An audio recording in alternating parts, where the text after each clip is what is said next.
आज बात करेंगे बक्सर के युद्ध के बारे में, बैटल ऑफ बक्सर के बारे में। बक्सर का युद्ध,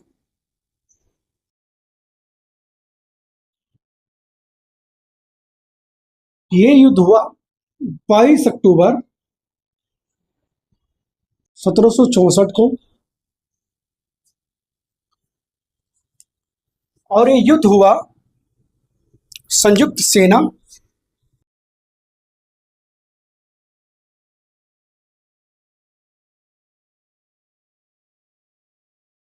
और अंग्रेजों के बीच में। संयुक्त सेना में 3 शक्तियों ने भाग लिया। पहला, मुगल बादशाह शाह आलम द्वितीय।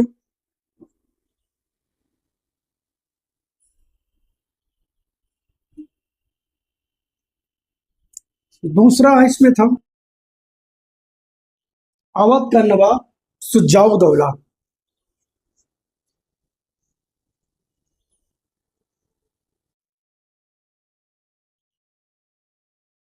और तीसरा इसमें था बंगाल का पूर्व नवाब मीर कासिम।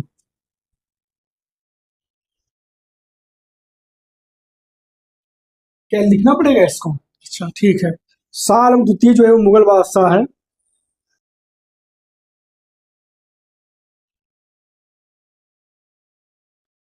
शुजाउद्दौला अवध का नवाब है।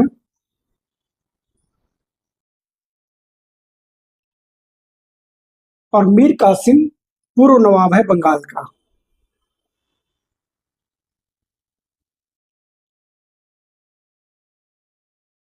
इन तीनों की संयुक्त सेना और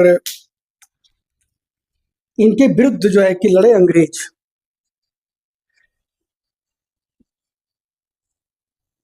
और अंग्रेजों का नेतृत्व किया हेक्टर मुंडो ने।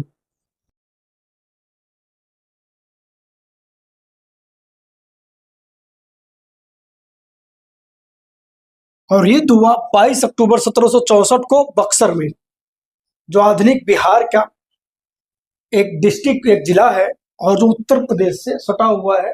उत्तर प्रदेश के कुछ जिले जैसे बलिया, गाजीपुर, इस क्षेत्र में से जो है कि बक्सर के आसपास से जुड़े हुए हैं। अब इसकी पृष्ठभूमि देख लेते हैं या पूर्व पीठिका देख लेते हैं कि ये बक्सर का युद्ध क्यों हुआ, इसकी क्या जरूरत थी। तो इसको देखने से पहले हम बैटल ऑफ प्लासी देखना चाहेंगे। अगर आप प्लासी का युद्ध देखें जो 23 जून 1757 को हुआ था, तो उस प्लासी के युद्ध में बंगाल का जो नवाब है सिराजुद्दौला, वो और अंग्रेजों की तरफ से क्लाइव जो लड़ाई लड़ी, और सिराजुद्दौला के विरुद्ध मीर जाफर ने क्लाइव का सहयोग दिया और सिराजुद्दौला हार गया, और मीर कासिम बंगाल का नवाब बना। मीर जाफर बंगाल का नवाब बना। 23 जून 1757 को जो प्लासी का युद्ध है, इस युद्ध में सिराजुद्दौला की हार के बाद मीर जाफर बंगाल का नवाब बना 1757 में, और इसको बंगाल के पहली क्रांति कहते हैं। बंगाल में 2 क्रांतियां हैं। पहली तो जब सिराजुद्दौला को हरा करके या धोखे से मार करके जब मीर जाफर शासक बना, तो बंगाल की पहली क्रांति इसको कहते हैं। और ये 1757 से लेकर के 1760 के बीच में बंगाल का नवाब रहा। मीर जाफर जब तक अंग्रेजों की आवश्यकता की पूर्ति करता रहा, जब तक उनको फायदा पहुंचाता रहा, तब तक तो वो बंगाल का नवाब बना रहा। लेकिन जब इसने डचों के साथ मिलकर बेदारा के युद्ध में अंग्रेजों को परास्त करने का प्रयास किया, तो अंग्रेजों ने इसको हटा करके, और हटाया किसने? वेंसीटाट ने, जो गवर्नर था बंगाल का। इसको बताना पड़ेगा क्या? अच्छा, बंगाल के जो गवर्नर थे उनको एक बार देख लेते हैं। यहाँ पे बंगाल के गवर्नर,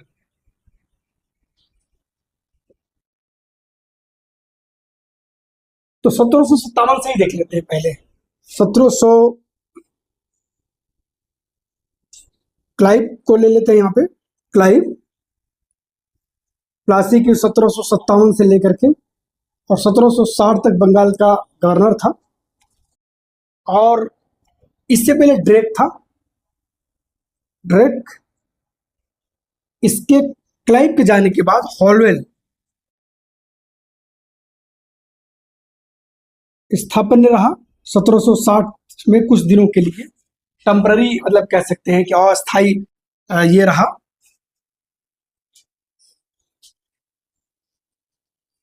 इसके बाद विंसी टाट बना,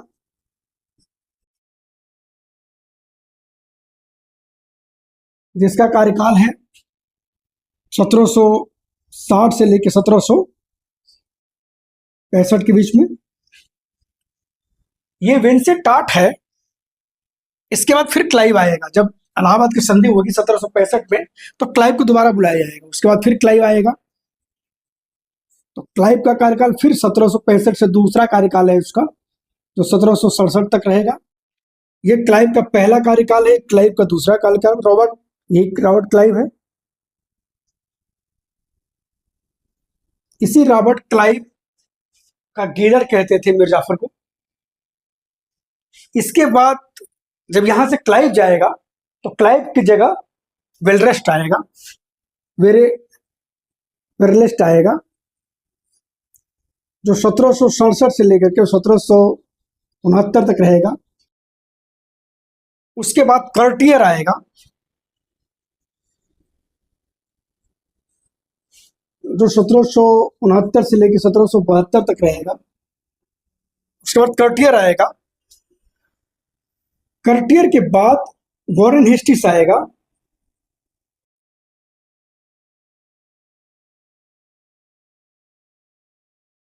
जो 1772 से 74 के बीच तक रहेगा। और ये जो बंगाल के गवर्नर हैं, ये बंगाल के गवर्नर जनरल के रूप में जब परिवर्तित होगा, तो उसमें वॉरेन हेस्टिस बंगाल का गवर्नर था। और यही बंगाल के गवर्नर से बंगाल का गवर्नर जनरल बना 1774 में, क्योंकि एक कानून आया जिसको क्या कहते हैं, रेगुलेटिंग एक्ट। 1773। और बंगाल का गवर्नर क्या होगा, बंगाल का गवर्नर जनरल हो जाएगा। तो ये सारे बंगाल के गवर्नर्स रहे। अब इधर हम देखते हैं, मीर जाफर जब बंगाल का नवाब था, तो 1760 में जब विंसी टाट बंगाल का गवर्नर बना, और जब ये गवर्नर बना, इसको उचित सम्मान नहीं मिला बंगाल के नवाब द्वारा। और उस विंसी टाट से पहले भी एक बार प्रयास बेदारा के युद्ध में डचों के साथ मिलकर मीर जाफर कर चुका था। तो मीर जाफर को हटा करके और अंग्रेजों ने मीर जाफर के दामाद मीर कासिम को बंगाल का नवाब बना दिया, जो 1760 से लेकर के और 1763 के बीच में बंगाल का नवाब रहा 3 साल। और मीर जाफर के बाद जब मीर कासिम बंगाल का नवाब बना, तो इसको बंगाल की दूसरी क्रांति कहते हैं। पहली क्रांति है बंगाल की, और बंगाल की दूसरी क्रांति जब मीर कासिम बंगाल का नवाब बनेगा, तब जो है कि इसको दूसरी क्रांति कहेंगे। मीर कासिम ने भी बर्धमान, चिट्टगांव और मिदनापुर की जमींदारी देगा, बहुत सारा धन देगा, राजधानी मुर्शिदाबाद से मुंगेर लेके जाएगा। लेकिन दस्तकुच और आंतरिक कुछ सुधार के मुद्दे पे अंग्रेजों से मीर कासिम का विवाद शुरू हो जाएगा, और मीर कासिम जो है अंग्रेजों के विरुद्ध खड़ा हो जाएगा, और 3 लड़ाइयां लड़ी जाएंगी। कारवां की, उधनौला की, कारवां के बाद गिरिया की, उसके बाद उधनौला की,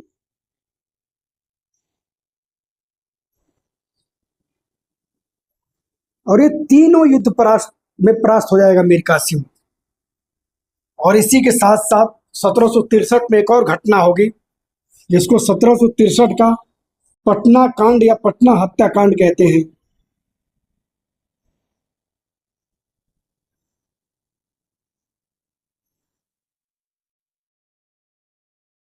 और इस पटना कांड या पटना हत्या जो कांड था, इसमें एली समय तमाम कई लोगों की हत्या हो जाती है। और अंग्रेज इस बात से भी बहुत उड़े हुए थे, क्योंकि कारवा, गिरिया और उधनौला ये तीनों युद्ध हारने के बाद मीर कासिम पटना की तरफ चला आया था, और पटना में भी ये हत्याकांड हो गया। उसके बाद मीर कासिम सहायता के लिए अवध के नवाब शुजाउद्दौला के पास गया। वहीं पे शाह आलम द्वितीय जो मुगल बादशाह था वो, शुजाउद्दौला जो अवध का नवाब था वो, और मीर कासिम जो पूर्व का नवाब हो गया था वो गया। और उन तीनों की संयुक्त सेना तीनों की। इधर जब मीर कासिम अंग्रेजों के विरुद्ध विद्रोह कर दिया तो मीर कासिम की जगह पे अंग्रेजों ने फिर दोबारा मीर जाफर को बंगाल का नवाब बना दिया। मीर जाफर भी दूसरी बार बंगाल का नवाब बना। और इधर मीर कासिम ने एक अलायंस बनाया, एक संयुक्त सेना बनाई, और उस सेना में 3 शक्तियां थी, जिसमें मुगल बादशाह शाह आलम द्वितीय, इसका कार्यकाल, ये जो मुगल बादशाह है इसका कार्यकाल है 1759 से लेकर के 1806 तक। ये शाह आलम द्वितीय, अवध का नवाब शुजाउद्दौला और बंगाल का पूर्व नवाब मीर कासिम, इन तीनों की संयुक्त सेना, जिनकी संख्या तकरीबन 50,000 के आसपास थी। इनकी सेना में 50,000 लोग थे। जबकि हेक्टर मुनरो जो था, हेक्टर मुनरो ये जो आपको यहां दिख रहा है, मात्र 7,000, तकरीबन 7,000 की सेना के साथ हेक्टर मुनरो जो है वो बक्सर के मैदान में गया। हालांकि बहुत सारे लोगों का यह कहना है, इतिहासकारों का भी यह मानना है कि जो शाह आलम द्वितीय है ये पहले से ही इसका समझौता हो गया था अंग्रेजों के साथ कि ये युद्ध में दिखावे के लिए तो रहेगा संयुक्त सेना के साथ, लेकिन वास्तव में ये अंग्रेजों के साथ रहेगा। इसके अलावा अवध के अशद खां, शाहूमल, 3 जो अवध के विश्वास पात्र और थे अवध के से, एक तो असद खां था, दूसरा शाहूमल जो रोहतास के का सूबेदार था, रोहतास जो बिहार में है, रोहतास का सूबेदार था, और साथ ही साथ जैनुल आब्दीन,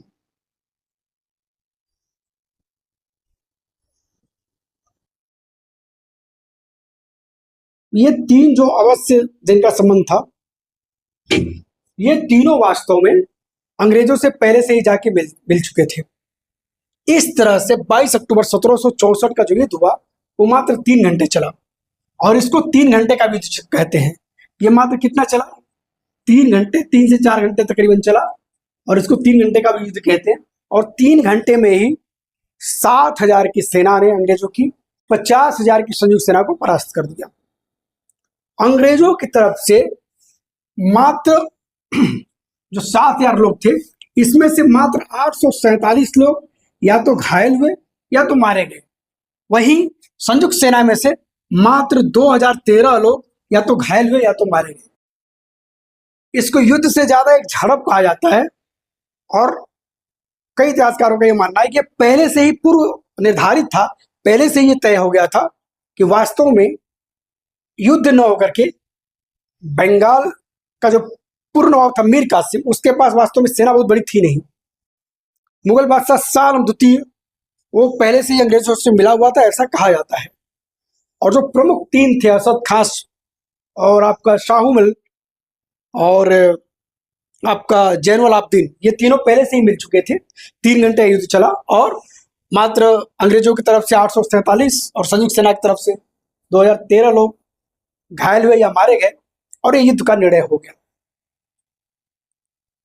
चूंकि प्लासी के युद्ध के बारे में तो ये कहा जाता है कि प्लासी का युद्ध जो था वो अंग्रेजों ने वास्तव में जीता नहीं था, वो छल किया था, धोखा किया था, और मीर जाफर के माध्यम से एक षड्यंत्र कर करके, जिसमें दर्राय दुर्लर, अमीचंद, मानिकचंद, ये सभी लोग सम्मिलित थे, सिराजुद्दौला को परास्त किया गया था।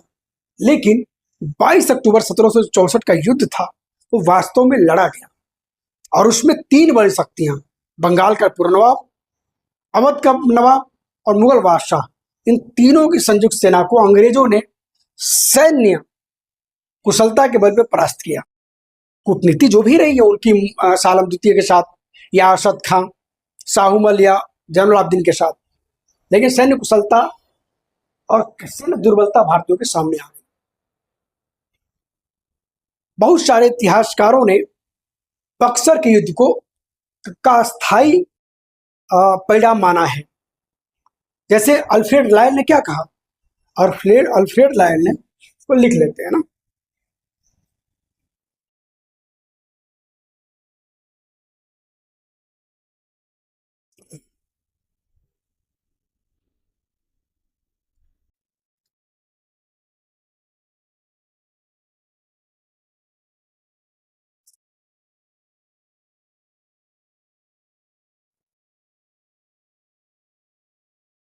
अल्फ्रेड लॉयल ने क्या कहा,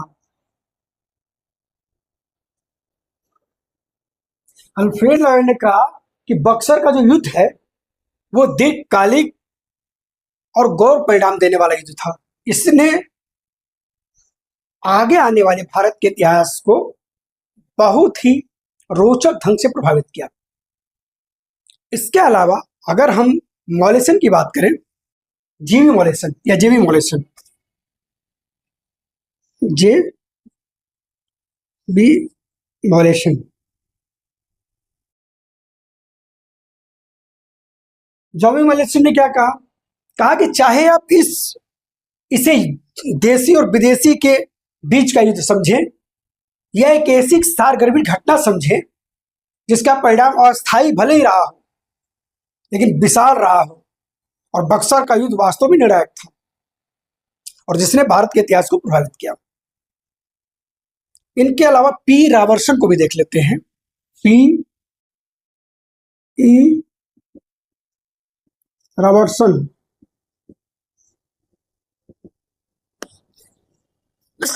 पीवी रावर्सन ने प्लासी की अपेक्षा बक्सर को अस्थायित्व प्रदान करने वाला युद्ध कहा है और कहा है कि प्लासी भले ही परिणाम देने वाला युद्ध ना हो लेकिन बक्सर ने परिणाम दिया भारत को। इस तरह से बक्सर के बारे में रावर्सन, अल्फ्रेड लॉयल और जेवी मॉलेसन के कथन भी हमने देखा और वास्तव में बक्सर ने प्लासी से ज्यादा दूरगामी प्रभाव और परिणाम दिया। अभी 2 टॉपिक और है जिसके बारे में आपसे बात करने वाले हैं हम।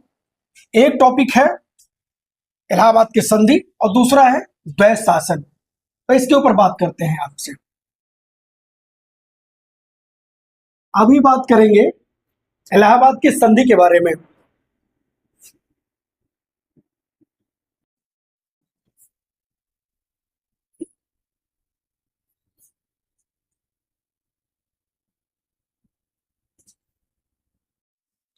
इलाहाबाद की संधि 1765 में हुई और यह परिणाम था 22 अक्टूबर 1764 के बक्सर के युद्ध का।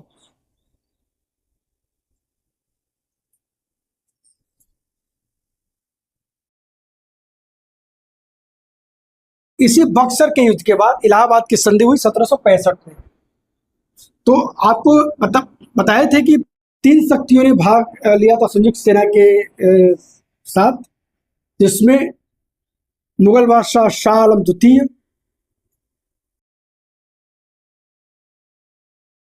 दूसरा अवध का नवाब शुजाउद्दौला,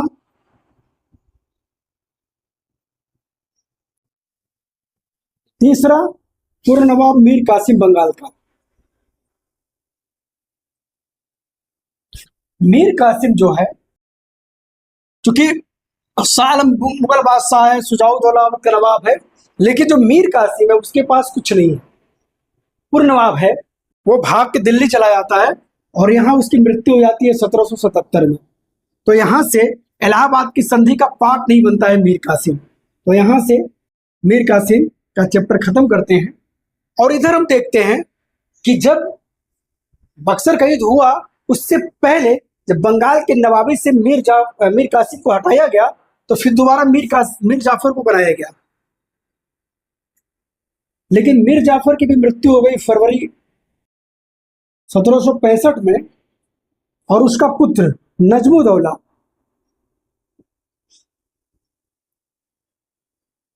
बंगाल का नवाब बनता है।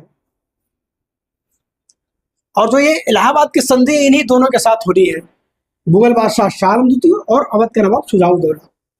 अब एक चीज जरा सोचने समझने की है कि आखिर में ये जो इलाहाबाद की संधि है, ये दो संधि है। एक संधि हो रही है 12 अगस्त 1765 को शाह आलम के साथ, और शुजाउद्दौला के साथ 4 दिन बाद 16 अगस्त 1765 को संधि हो रही है।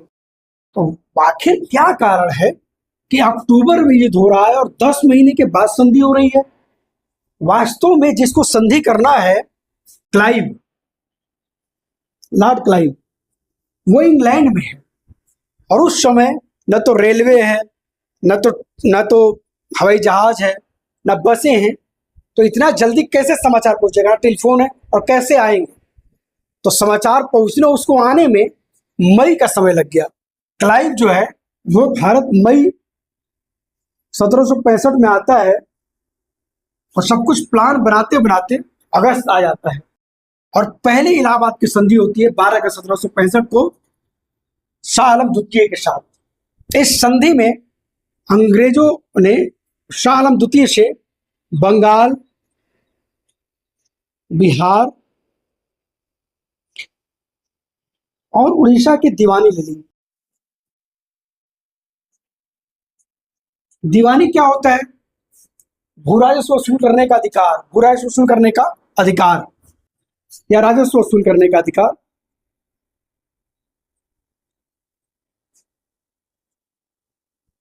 वसूल करने का अधिकार। इसमें दो बात होती है, एक तो दीवानी होती है और दूसरा निजामत होता है। निजामत मतलब प्रशासन,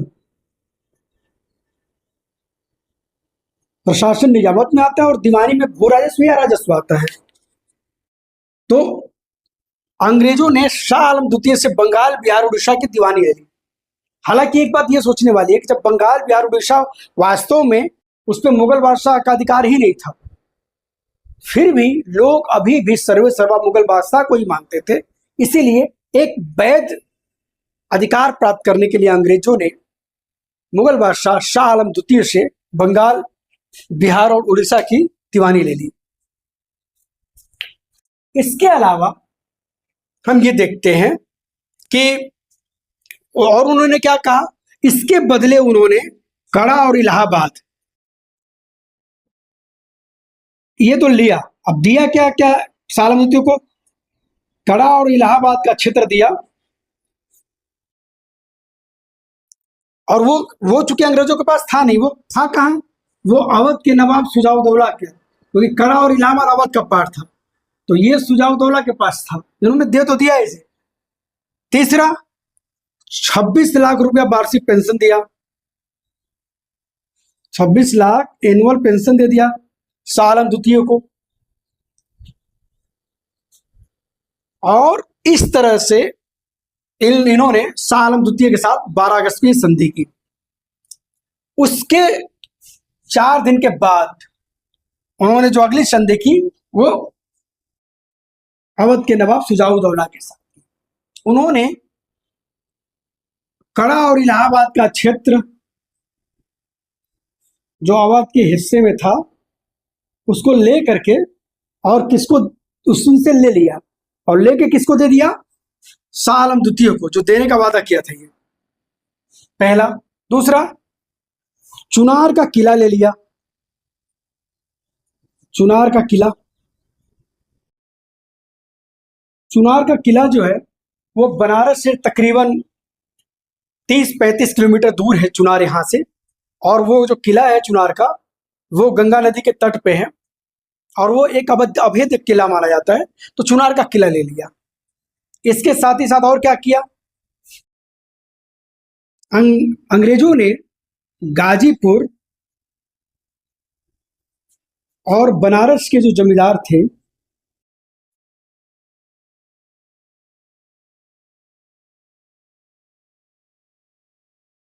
बलवंत सिंह।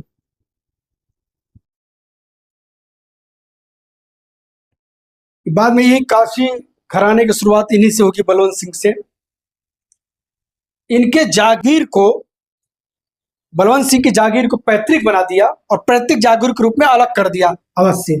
यानी कि बनारस जो है, बनारस की जो जमींदारी थी, गाजीपुर बनारस की जमींदारी, जिसके जमींदार थे बलवंत सिंह, उनको अवध से अलग करा दिया। और अब बलवंत सिंह सुजाऊ दौला को टैक्स न दे करके सीधे अब अंग्रेजों को टैक्स देने वाले थे। यहीं से धीरे धीरे एक काशी घराना शुरू होगा बलवंत सिंह के ही माध्यम से। चौथा, 50 लाख रुपया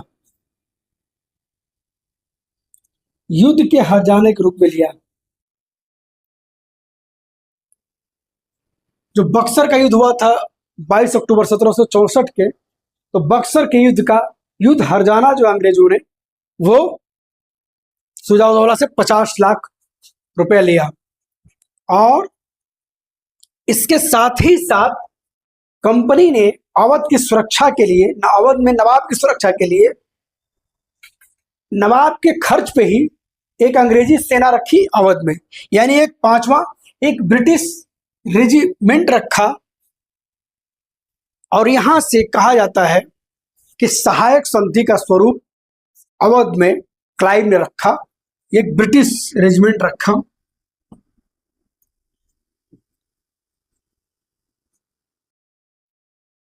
और ये वादा किया अवध के नवाब के साथ कि हम आपके आंतरिक मामले में कोई हस्तक्षेप नहीं करेंगे, और अगर कोई आपके ऊपर आक्रमण करता है, कोई आपके ऊपर अगर हमला करता है, तो हम उससे आपकी सुरक्षा करेंगे।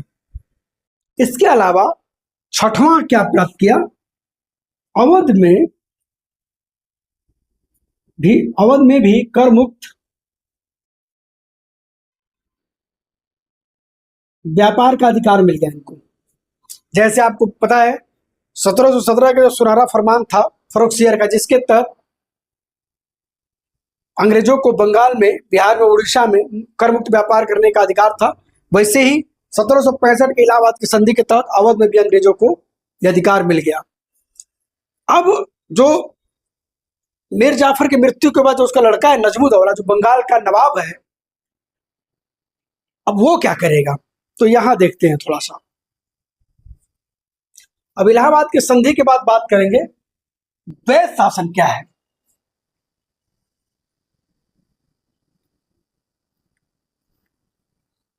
जिसको ड्यूल सिस्टम कहते हैं।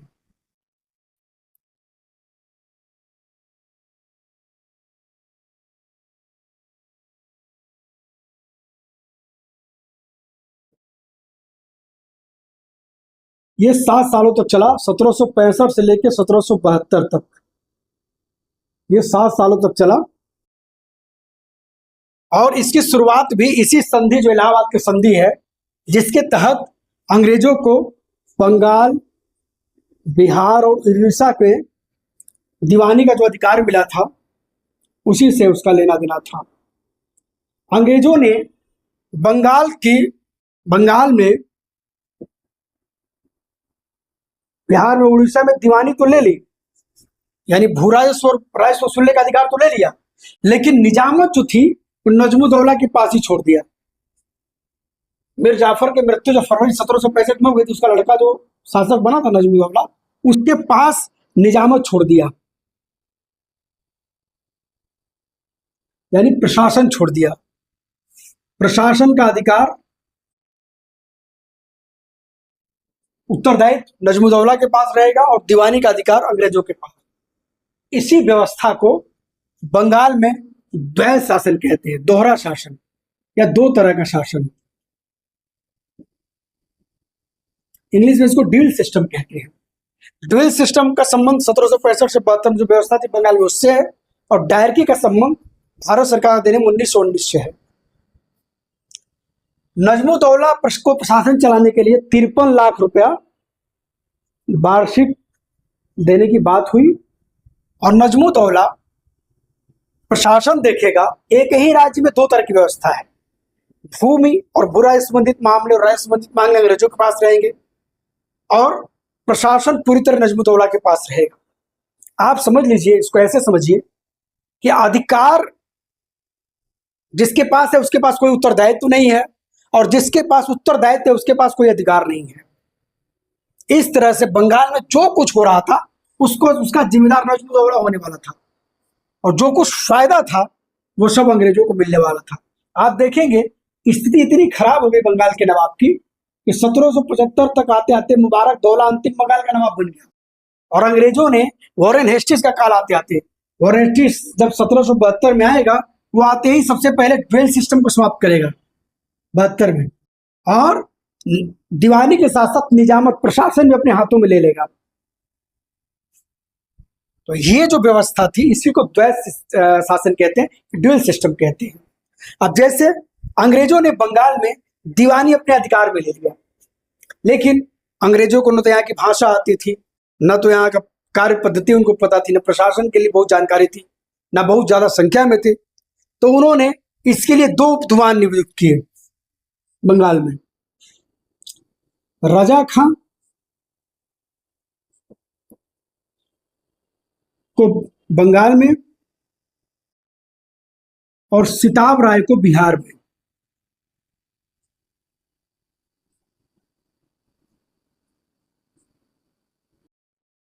उपदीवान नियुक्त किया, और इनका काम था भू राजस्व की वसूली करना, भू राजस्व की वसूली करना। अब चूंकि रजा और खां और सिताब राय भी अकेले बंगाल बिहार उड़ीसा की दीवानी तो नहीं वसूल सकते थे, तो इन्होंने क्या किया कि उसको ठेकेदारी पे देना शुरू किया, और इन्होंने कुछ और लोगों को ठेकेदारी पे दिया, उन लोगों ने कुछ और लोगों को ठेकेदारी पे दिया। इससे क्या हुआ कि सबसे ज्यादा भार पड़ा कृषकों के ऊपर, किसानों के ऊपर, और इतना ज्यादा उनका शोषण हुआ कि बंगाल में दुनिया का सबसे बड़ा अकाल पड़ा 1770 में, अकाल पड़ा बंगाल में। और इस बंगाल में, उस बंगाल की जनसंख्या थी 3 करोड़, और 1/3 जनसंख्या मारी गई, यानी 1 करोड़ लोग उस अकाल में मारे गए। और उसका सबसे बड़ा कारण था बंगाल में द्वैत शासन, ड्यूअल सिस्टम, दोहरा शासन, जो 1765 से लेकर 72 के बीच में था। और के.एम. परिक्कर ने इस काल को, इस 1765 से 72 जो बंगाल का ये काल था, इसको डाकुओं का राज कहा है। इसके साथ ही साथ अगर हम रैमजे म्योर का एक कथन देखें तो उसमें उन्होंने कहा कि ये जो बंगाल में अवध और जो मुगल बादशाह शाह आलम द्वितीय के साथ जो संधि थी, उसने अंग्रेजों को तो अस्थायी तो बना कर दिया और मराठों की बढ़ती हुई शक्ति को तो रोक दिया, लेकिन एक ऐसी अराजकता, एक ऐसी भ्रष्ट सरकार, एक ऐसी बहुत कष्ट देने वाली सरकार जो है बनाई, जिसने भारत के लोगों के ऊपर एक बोझ का काम किया। द्वैत शासन के बारे में कार्नवालिस ने खुद इंग्लैंड की संसद में कहा कि विश्व में कोई भी ऐसी सभ्य सरकार नहीं हुई है जो सभ्य सरकार 1765 से 84 के बीच में थी, जो भ्रष्ट थी, जो विश्वासघाती थी, जो लोभी थी, और इतना ही नहीं, क्रूर भी थी। क्लाइव ने खुद कहा, क्लाइव जो यहां से जब गया, उसके 2 कार्यकाल हैं, 1760 से लेकर 65, सॉरी 1757 से लेकर के 60 और 1765 से लेकर 1767। वो जब यहां से गया तो 1774 में उसने आत्महत्या कर लिया। उसने कहा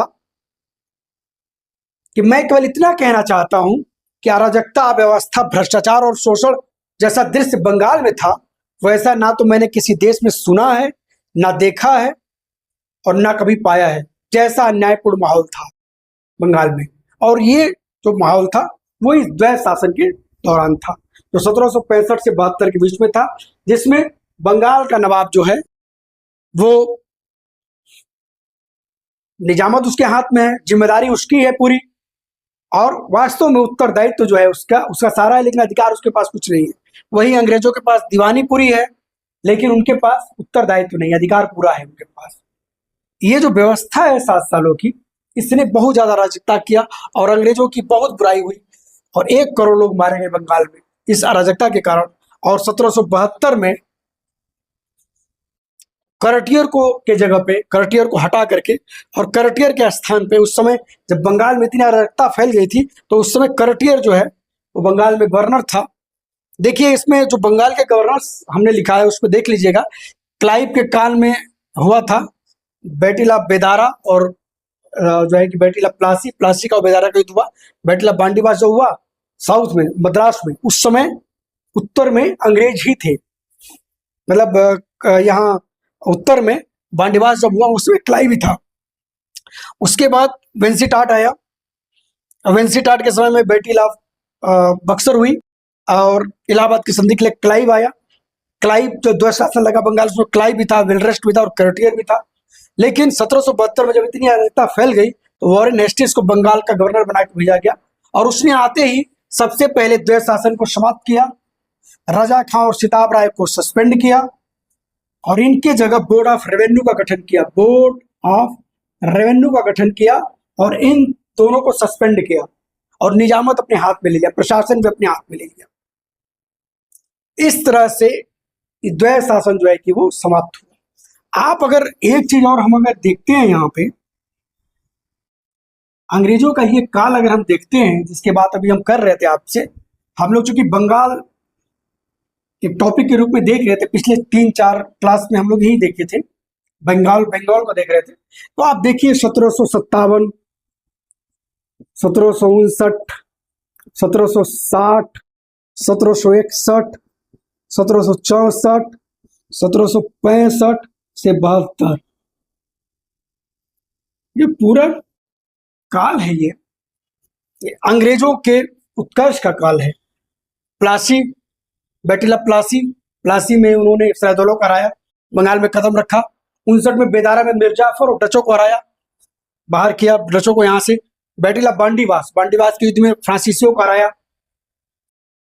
पानीपत का जो युद्ध था उसमें मराठे अपने आप हार करके और बाहर हो गए और उन्होंने खुला रास्ता छोड़ दिया अंग्रेजों के लिए। और 1764 का जो बैटिला बक्सर था उसमें अंग्रेजों ने 3 संयुक्त सेनाओं को हराया।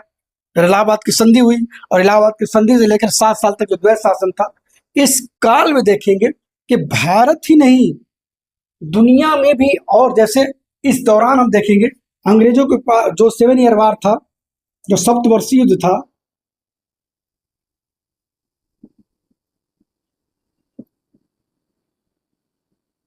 जो 1756 से 63 के बीच में हुआ था, यहां भी अंग्रेजों की सफलता मिली।